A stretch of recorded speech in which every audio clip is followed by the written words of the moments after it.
Hey everybody, this is Chris Cauble, and we are going to do a flight from Medford to San Francisco. Now I have us parked here in the parking lot. I've not parked at the gate just so I could get onto the runway a little quicker. You can see this is an Allegiant Air. This is an Airbus 320, which is a actually somewhat common airplane that's flown out of Medford now to any other larger airports, which in this case would be San Francisco. Actually, I want to move the time here to the morning, so it'd be more cool to see the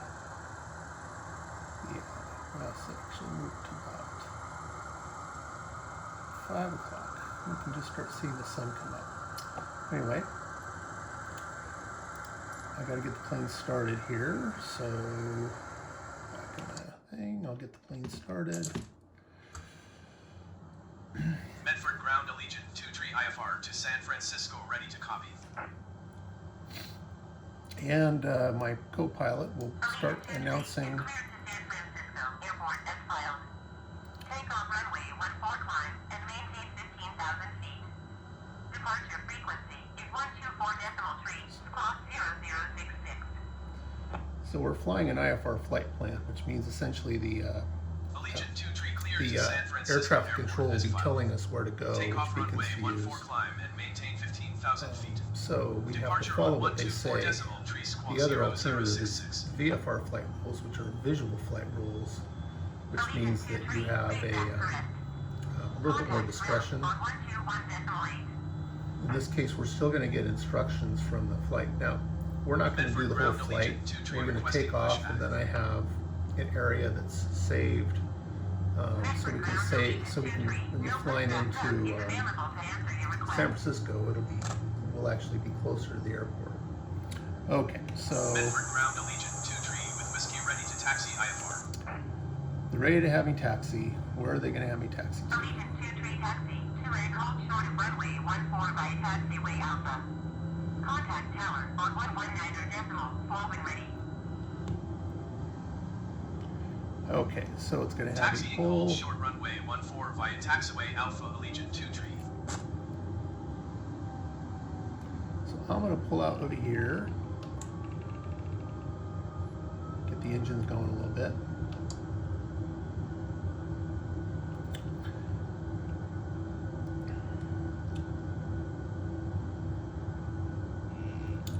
So they're going to have me actually flying out to the south when I take off. So here I go. This is kind of where more of the general aviation planes take off. Slow her down a little bit.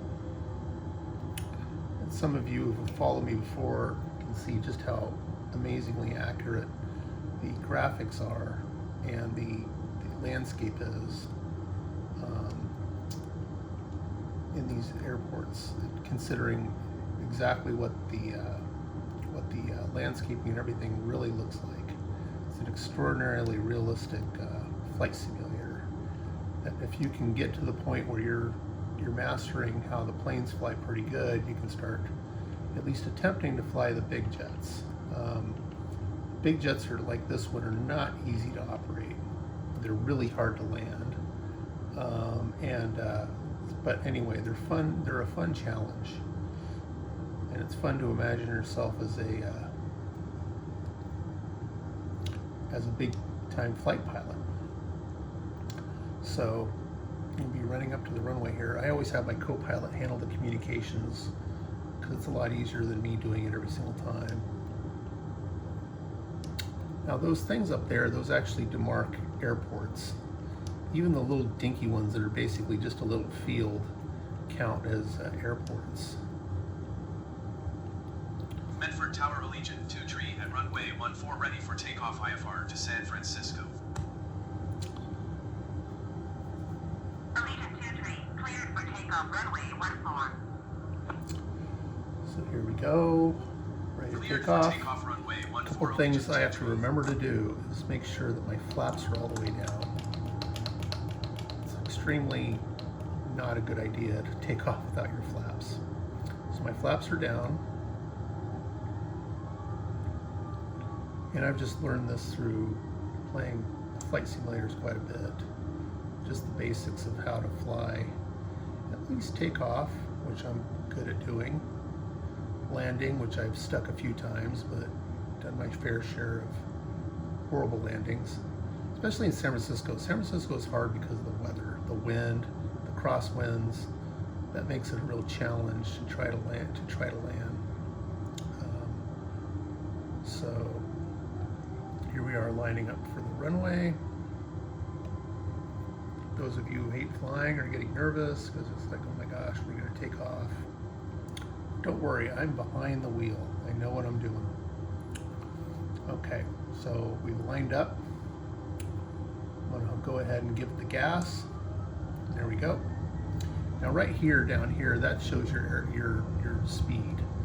Generally want to take off around 120 knots. Once you get to around 120 knots, you get to a point called V1, which is basically the point of no return. You have to take off. So I would have to hit the brakes right now if I had a problem taking off. But here I am at V1, which is at 120. So this means that past 120, tell the plane about ready to take off. Back on the yoke, and here we are, we're airborne. And as you can see, here's our altitude right there. It's a good view of Medford as we're taking off. High five there. So try not to go up too fast because I don't want to stall. Allegiant 23 contact Cascade departure on 124.3. 124.3 for Allegiant 23. Cascade departure Allegiant 23 is at 2,000 feet, climbing 15,000 feet. So I gotta put up my flaps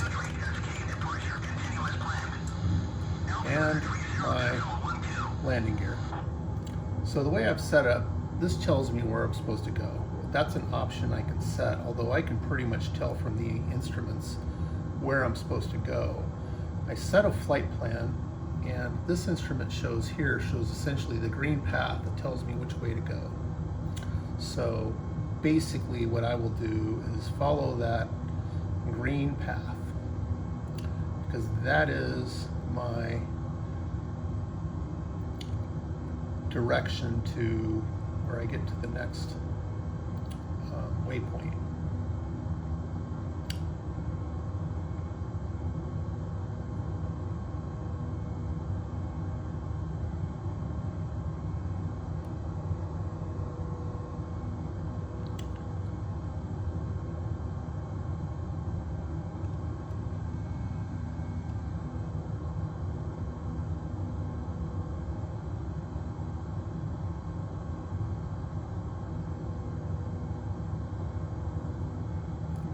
Turn to the left here,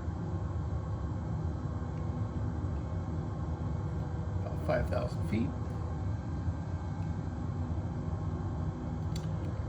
Then once I get to a certain area, I will be able to set the automatic pilot. Now I'm going to turn things over to the co-pilot for a little while. It's basically going to start flying the plane.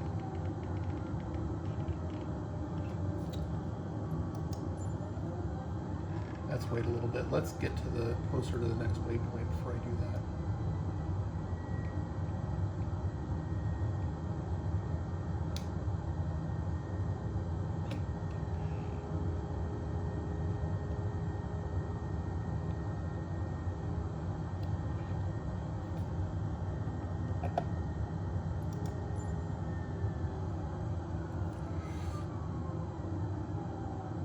So one of the things that I was doing is I was going a little fast. Generally, you don't want to be at this altitude going more than 250 knots. That's kind of an air, basically a speed limit in the air, that once you're a certain level, they don't want you going too fast. Not only does it put stress on the airplane, it creates noise and it wastes gas. because the air is thicker at the lower altitudes. So generally, you don't want to be going that fast. I was going a little fast. So the it's taking me a roundabout way here. I think it just wanted me to go. So anyway, you can tell here that they're finally starting to figure out which way to go.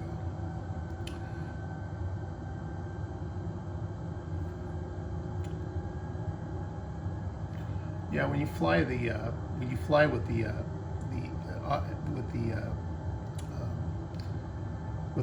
the co-pilot, sometimes the computer tends to get a little bit lost in some spots as it's trying to find exactly where it's supposed to go. But I wanted to kind of give us a chance to kind of look at things. Here's my airplane right there, the Allegiant plane. Look how pretty that is. And you can see the Bedford skyline back there. Allegiant 23, contact Seattle Center on 121.4. Almost like an advertisement for Allegiant. 121.4 for Allegiant 23. Our airplanes are cheap, but they look Seattle cool. Center Allegiant 23 is at 10,600 feet, climbing 15,000 feet. Allegiant 23, Seattle Center. So Continuous plan. over here is the next waypoint. It's 162 miles away. Now I'm going to stop before we get to that point and then load the flight that I had before, so that we're not doing the whole hour and a half flight. 124.85 Allegiant Should be 23. like 45 minutes. Seattle Center Allegiant 23 is at 11,900 feet, So- climbing 15,000 feet. As we get higher here, I'm going to show you a couple cool things about the airplane that you can do. Some of the views are pretty cool. Like for instance, I'll do this. I can go to showcase view. It shows a cool view of the airplane there, but look at some of these other showcase views. Okay, that's from the top. That's from the wing. Just like it's the camera on the end of the wing. There's from underneath the wing.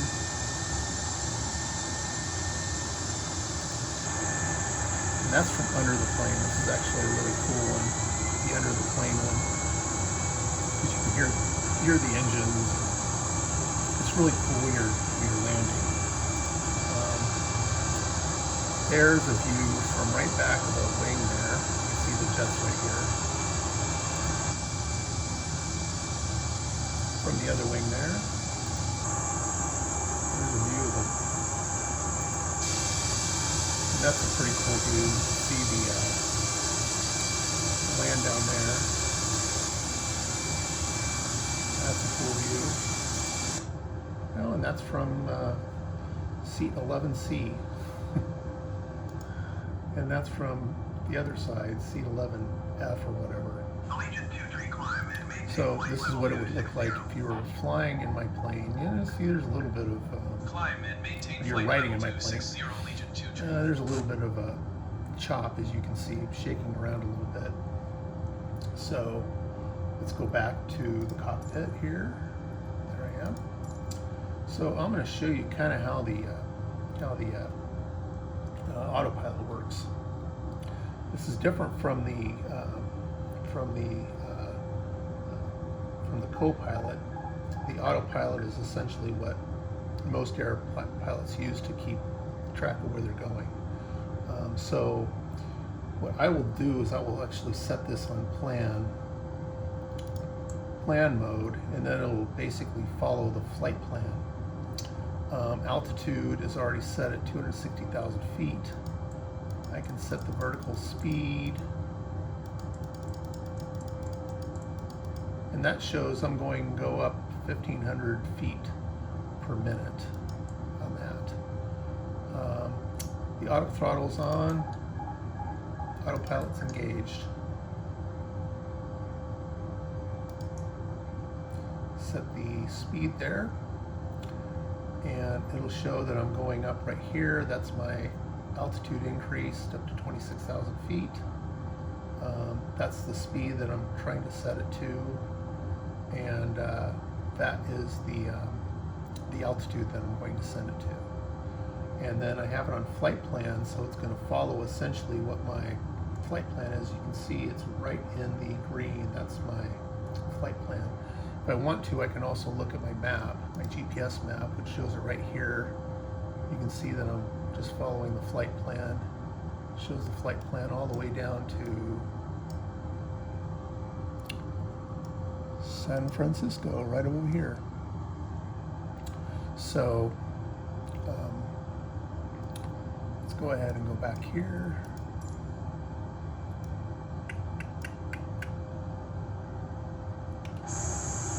There I am flying over the mountain. As you can see, those are the mountains right to the west of the Mount Shasta and Weed, those areas right there. So what I'm going to do is I'm going to go ahead and escape out of this, and I'm going to load my approach into San Francisco. So I hit load, I have this SFO approach flight, that's what I set. And it's loading. So it should go to exactly where I was at that stage of my flight.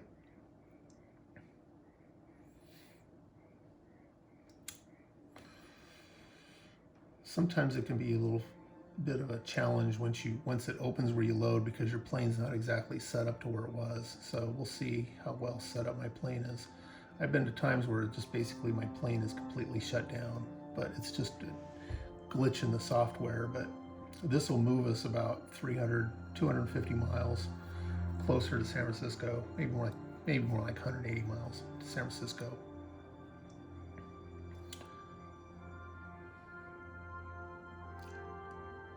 You know, Airbus is actually a European company located in France. They are basically, okay, it shows me going here I am, ready to fly. Looks like I'm doing okay. I have it controlling my aircraft. I was a little bit off course, but not too bad. So I have it flying with my pilot flying it. Let me see where I'm at.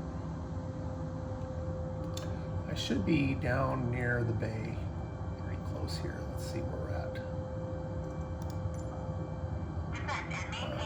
I was way off. So it's turning me around here to the left, because for some reason it had me flying off to the east here when I saved it, but I'm going to go ahead and have it move me where it's supposed to go.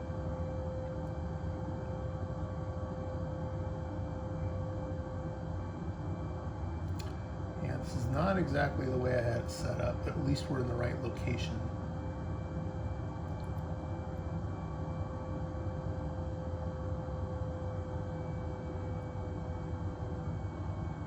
Or is it having me do the whole turnaround thing? Let's see what it's doing.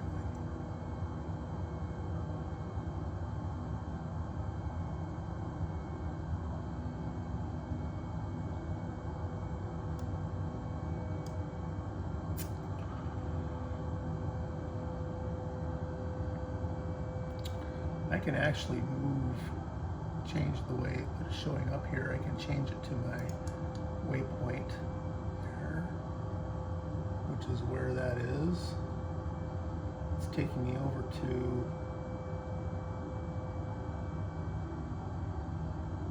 I don't know what waypoint that is.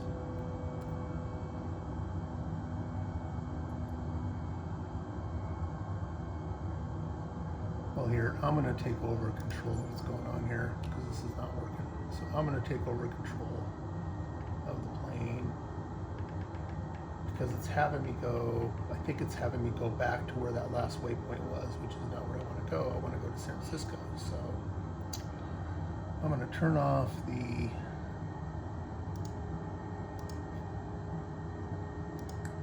flight director and take control of what's going on here. That's one of the things with when you save your progress in flight simulators. Sometimes it just puts you somewhere where it's not exactly where you were going to go, wanting to go. But it's easier than just when I'm doing a video of just doing the entire flight. So I'm turning around here, and I kind of pretty much know. I've done this flight enough to know exactly kind of where the flight plan is and flying into San Francisco. Only because I've flown it a lot, but I mean flown it in an airplane a lot, but I kind of know where it's at. You want to kind of fly over Sausalito, right over the city, and then you want to go west, south of the airport, and then kind of pull it around so you land over the bay. So, turning around here.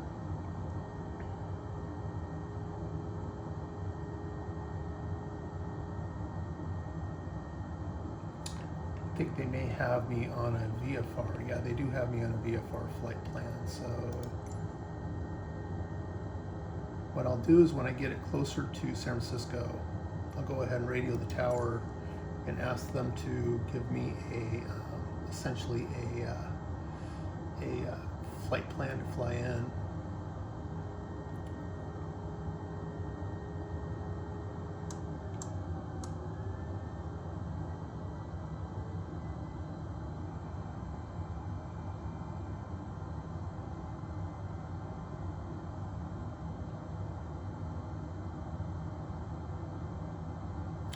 So as you can see here,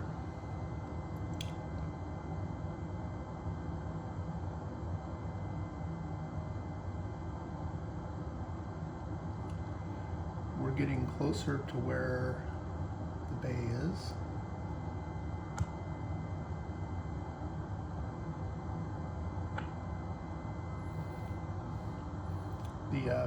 A lot of people don't like the air traffic control. I don't know, it seems pretty realistic to me. I've always thought it works pretty cool. The smaller planes are a lot easier to fly on this. If you want to get Flight Simulator and kind of just have the experience of flying, the smaller planes such as the Cessnas and the Cubs and those things are really easy to fly. It's funny, my airplane right now is saying overspeed because I'm going over the limit essentially.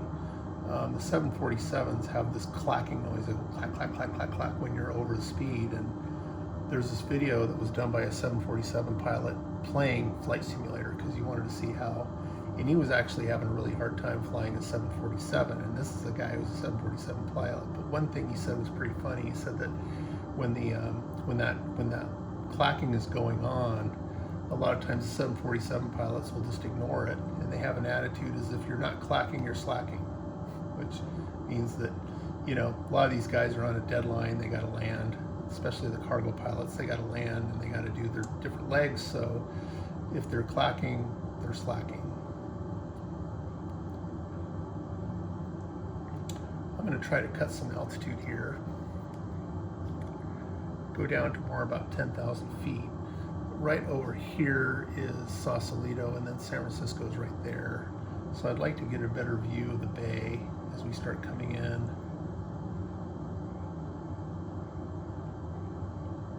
So I'm going to start dropping some altitude here. I'm at 14,000 feet, just so we can have a cooler view of the bay.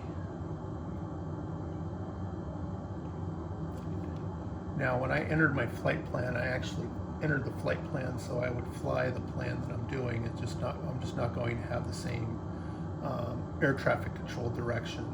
So if I were flying in an airport that I had no idea where I was going, I'd have to reset it because I would have no idea how to land in the runway they want me to land. So, but in this one, I've done it enough to know exactly kind of where I'm going.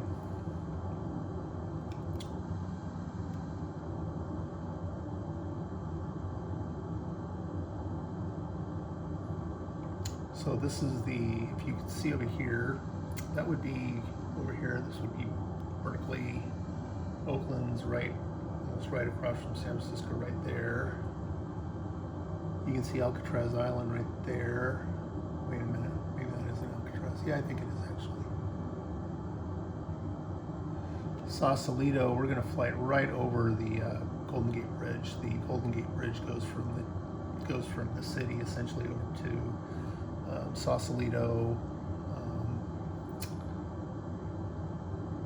kind of the ritzier parts of the Bay Area. Actually, that is, I don't know why I thought that would have been Alcatraz, because it's not.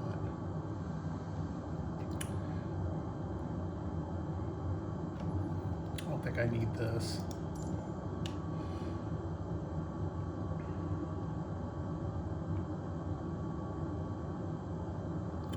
So I'm at, see right now I'm basically flying a VFR plan because I'm not getting a lot of instructions from the air traffic control telling me that I have to be at a certain height or anything like that. I have a lot more discretion over where I'm going. Visual flight rules are allowed when there's no clouds. There's nothing that would block my view or anything like that. Most pilots are almost always on, and commercial pilots are always flying IFR. It's just considered, I think, safer, which means they're getting a lot more direction from air traffic. Private pilots, they fly VFR a lot more. In fact, it takes a long time to learn how to fly in IFR, instrument flight rules. You basically have to know how to fly a plane and land it blind, just using your instruments.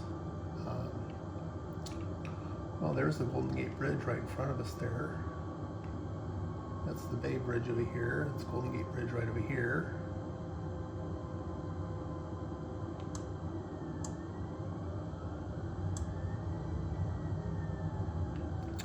Normal approach Legion 2 tree. Request clearance to transition Bravo airspace. I'll get a better view there. That's a nicer view. Legion 2 tree normal approach. Cleared through the Bravo airspace. So I'm going to get a little bit Cleared through Bravo altitude here. airspace Legion 2 tree. Basically, it's saying I'm cleared to go near the airport. That's what the Bravo airspace is. There is the Golden Gate Bridge. That's Alcatraz. That was Alcatraz. Anyway, I guess I was right. And see, there's a little boat that's actually pulling into the bay right there. It's like a cruise ship. There's San Francisco. So what I'm going to do, the airport, San Francisco Airport, is just a little bit south of town. It's right around here. And I'm going to request clearance to land. There's airport list. San Francisco International. San Francisco And I'm Tower requesting a Legion 2 landing. tree, 14 miles northwest to land. And it's going to tell me where to go. San Francisco Tower. Enter right traffic, runway 28 right. Altimeter 29.9er, 2 wind 25, 5 the tree. So, 28 right, I think, is pretty much the runway that we always land in when we land from Medford. At least that's, I don't think I've ever landed on the other runway, flying in from Medford. So it's always the runway. It's a pretty well-known runway. It's essentially right. You almost feel like you're going to land in the bay when you're landing, because of how you just look like you're going to land in the water. Then all of a sudden the runway comes right up. It was actually a very significant accident there. It was an Asiana flight that crashed and everybody died because the pilot had the information entered incorrectly, so he basically landed too close to the water. I don't know how to explain it, but they missed the runway, and I think everybody on board died. So if you're ever flying into San Francisco Airport, on that you'll know that happened. Kind of creepy. So there's the airport on the left. I'm just going to make a pass right here. I'm going to go up near Half Moon Bay, hang a left, and enter into, let's see, go through runway right, which is right there. That is actually 28 right, that runway right there.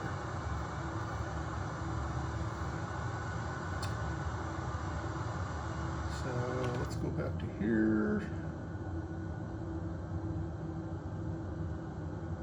Everything looks good. I'm at 6,900 feet. Should probably go down to about 3,000 feet when I start hitting my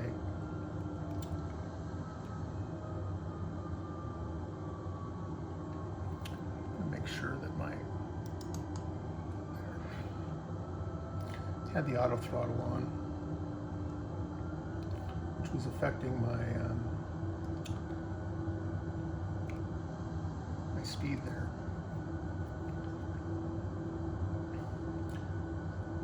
So if I were flying, if I were doing IFR, I'd constantly have the air traffic control telling me which altitude I can be, which heading I can be, everything. And if I were just flying a little private plane, I can do that. All I need is clearance to land. I don't need to, they don't need to tell me everywhere to go, unless of course there's an airplane coming at me. But since right now, for some reason when I saved it and when I opened it, they changed it over to from an IFR to a VFR plan. So I'm getting basically no instructions. I will as I start. Skyline 3361 cleared to land runway 28 left. Follow the generic on final. 1256 entry. My computer runs really good graphics, but when I get into these areas where there's lots of buildings and lots of things going on, I start having issues with my graphics. I don't know if there's very many computers that can run this program almost perfectly and seamlessly. The goal is to try to get to 60 frame rate of 60 per minute, which 60 per second, sorry. There's that SkyWest plane right there that's landing there that they were just talking about. The air traffic is actually is downloaded from the real, so you have real planes that are actually landing that are, they don't have every single one. They do a lot of the same planes, but if they had every single plane that's ever flying in the world right now, there'd just be, the program wouldn't be able to run. There'd be so many planes you'd have to keep track of. There actually is a multiplayer version of this game where you can see other planes that are being flown by other simulators, and I guess there's a lot of ways you can communicate with other pilots on the radio. I don't know. Never really into multiplayer games, so there I am, overspeed. So I know whenever I fly into San Francisco, we fly almost all the way down to Palo Alto, which is right here, and then we hang a left. And the idea is to get a perfect glide path into the under the runway. So I don't see that they have any other planes in front of me, so I should have full clearance to land here. So I'm going to make a left. These planes, if you ever fly a smaller plane, you fly these things, they're just like driving big trucks, I think. They're sluggish. You just can't drive it like you do another plane. I better actually lose some altitude here.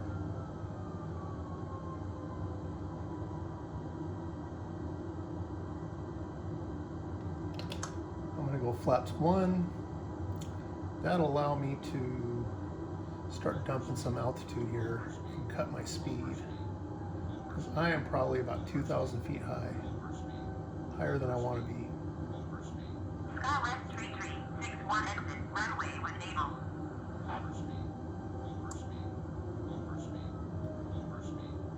There's the runway.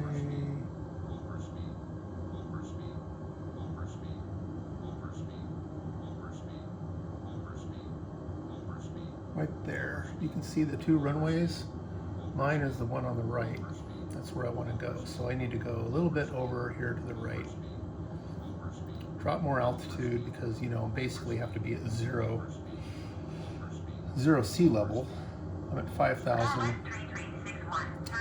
And I am dropping altitude pretty good, but my speed's a little high. So I'm going to hit my flap one more down. Not quite at full flaps yet, but it allows me to basically keep flying at a lower speed.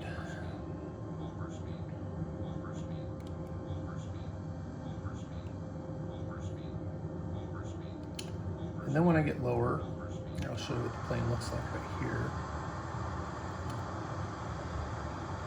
It's always easier to land this way. So you know what? I think I'm going to land this way. Instead of doing it this way, I'm going to do it this way. It's a lot easier to do it this way. I know it's not realistic, but I usually am able to land the plane pretty good. Okay, so there's my clearance.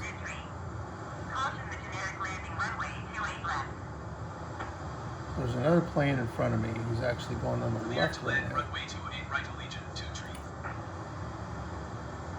That's 3,000. I think that's about right on the glide path.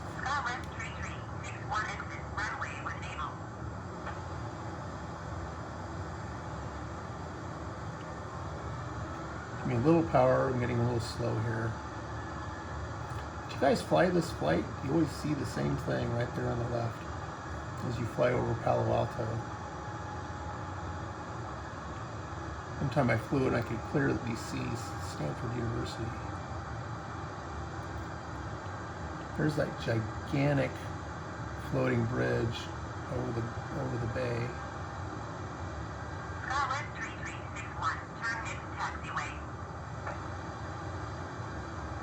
Now, I don't know why that SkyWest plane is still on the runway. Anyway, while we're doing this, I'll show you some cool views here. Okay.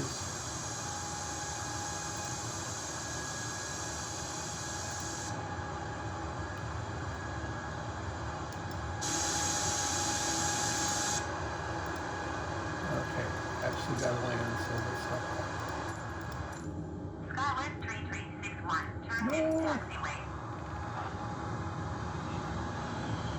Okay, that's why you don't want to be messing around, because if you're trying to land, trying to mess around with the cameras can be difficult. See, I actually lost too much speed there. Now I got to go over to the left.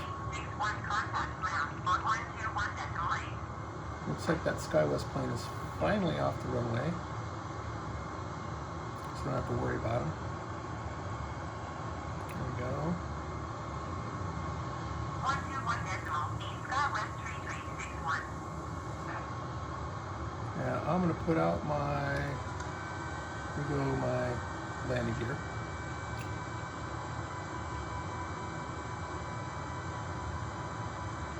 San Francisco Tower, Scotland 325, 814 miles, southeast, inbound ILS runway 28 left approach. Scotland 325, East San Francisco Tower. I'm at 140 knots. It's pretty slow. You want to make sure you continue to have enough lift when you're landing, or else then you just bash your plane on the runway if you do that. So, see, landing this way is a lot harder than landing this way, because it's hard to see over the windshield. I'm going a little high here. I want to be more like around 500 feet around here at about 120 knots. There's a boat down there, cruise ship. I'm going way too fast and I'm way too high, so I got to drop some altitude here. Full flaps. And that's the problem. I may have been going down too fast. Yeah, I'm going 184 knots, way too fast. Try the air brakes there. And there we come.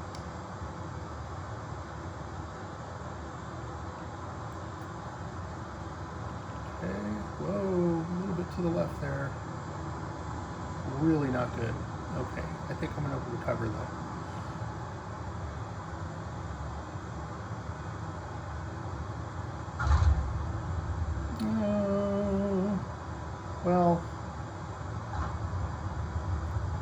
Not horrible, not great,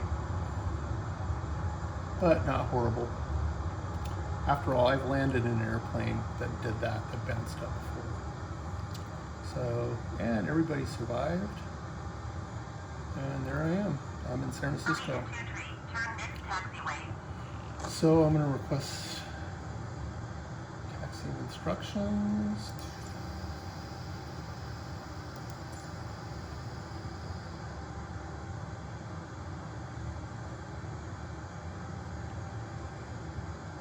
And that's where I'm supposed to go. Allegiance 23 contact ground on 121.8.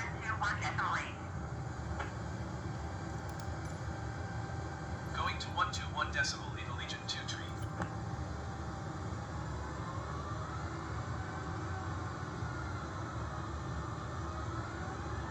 So anyway, anybody want to stay with me, we're going to pull over right. This is a pretty cool airport. They did a really good job on the graphics of this airport.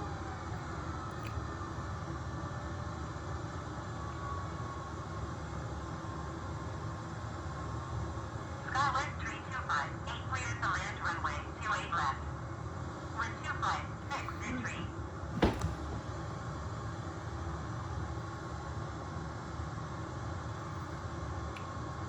Clear to land runway 28 left. While I'm Skywest doing this, we can look at 3258. some of the cool views of the airplane.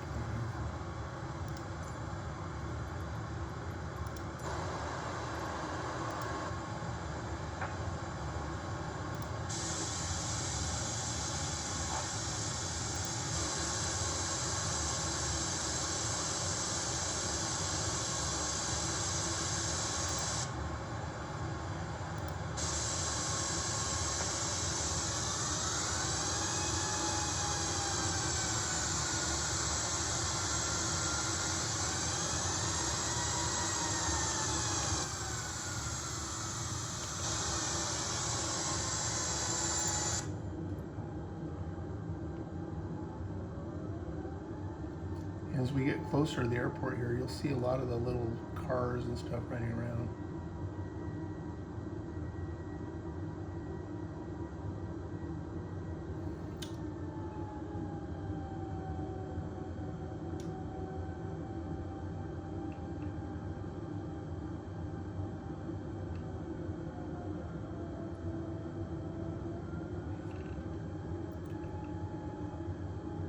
Different airline liveries. You actually have to, from Microsoft, you don't get the actual airlines. You have to download the different liveries, which are the different flights, like United, Delta, all those. You have to download those off of third parties, essentially third party websites. So you can get all the different liveries here. So they're just the generic Microsoft flights. See, like there is looks like a Qantas. That's a Qantas. I can't tell what this one, I think that might be I can't tell what that big 747 is.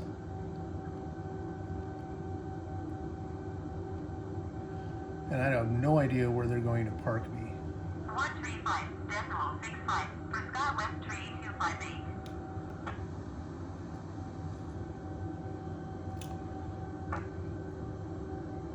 So I'm on a Facebook page for flight simulators, and there's actually a lot of real pilots that are on there that work on this flight simulator. I'm talking even 747 pilots, Airbus pilots, all kinds of commercial pilots, and they use this as a very cheap way of practicing and training, because actually going into real flight simulators costs like $500 an hour or something like that. Whereas, this is a way relatively inexpensive to that. So I put an inquiry on there asking if there were any pilots who knew whether or not, if, for instance, if I was on a flight and something happened to the pilots or something like that, whether I could competently land the plane, at least fly the plane. And I was thinking, well, I know how to use the autopilot. I know how to basically understand how the plane works, things like that, because everything here is so realistic. So they said with assistance from the ATC, that there's a very good chance that if I were to remain calm, that I actually could get the plane down, which is surprising. But since I know where everything on the plane is, and this is so realistic, like if they told me you need to change the course to 276, well, I'd be able to change that. I'd be able to do that. I'd be able to lower the altitude. I'd be able to do all those things. And I could probably use the autopilot quite a bit to the point of getting at least to the point where I am landing. Landing the plane and and not crashing would be a challenge, but the question is whether or not I could actually do that. I mean, I know where the flaps are. I kind of understand what the point of the flaps are. It's just that when you're in a plane, you feel all the bumps and the turbulence and the feeling of going down, and plus I'd have everybody in the cockpit, or not everybody in the cabin, would be screaming at me and freaking out, saying, "You don't know how to do this." There's always a chance also that there would be one person on the plane that at least knows how to fly a little plane that would understand that, but it's interesting. And I was just thinking what would happen to the media if there was something that a lawyer from Grants Pass landed a Airbus, saved all lives. Geez, that would make Sully look like a piker if I did that. If I was able to save everybody on life, and even if I ever board, and even if I did a good landing, and they say this is the only time you've never flown a plane before, only learned from playing flight simulator. But it's an interesting. I guess the only way that could happen is if there was maybe a hijacking attempt, and I was able to, or the passengers were able to take out the hijackers, but the pilots were out of commission. I guess that could happen. There are stories of pilots in smaller planes that have had heart attacks, and the passengers have had to take over and fly the plane. I've played around with these things enough to know exactly where in the plane pretty much everything is, especially in the Airbus, because I fly this Airbus so many times.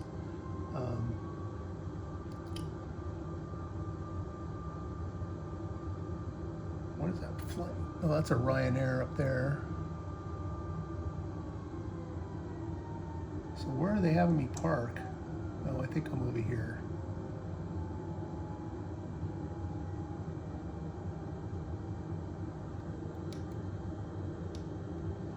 See if they have a little flight crew for me. Sometimes they'll have a little guy that guides you in exactly where you're supposed to go. Can I see him? Yeah, there he is. That guy's walking right in front of the plane. There's the guy over here with the go to the left, go to the right. Go to the left, go to the right, go to the right, go to the right. Okay.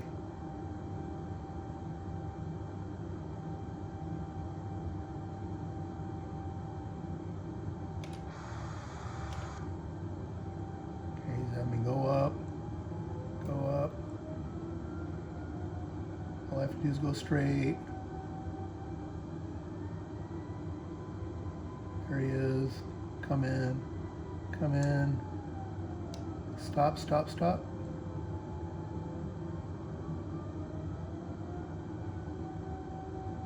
Jeez. Give me better instructions than that.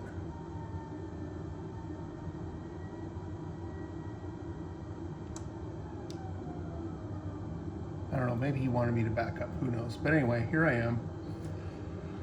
Okay, and everybody's here, everybody survived. I'm going to shut everything down. And here we are. So there's our landing into San Francisco. Hope people enjoyed that. Enjoyed this little other side to me than just being a lawyer. And anyway, I'll see you next time.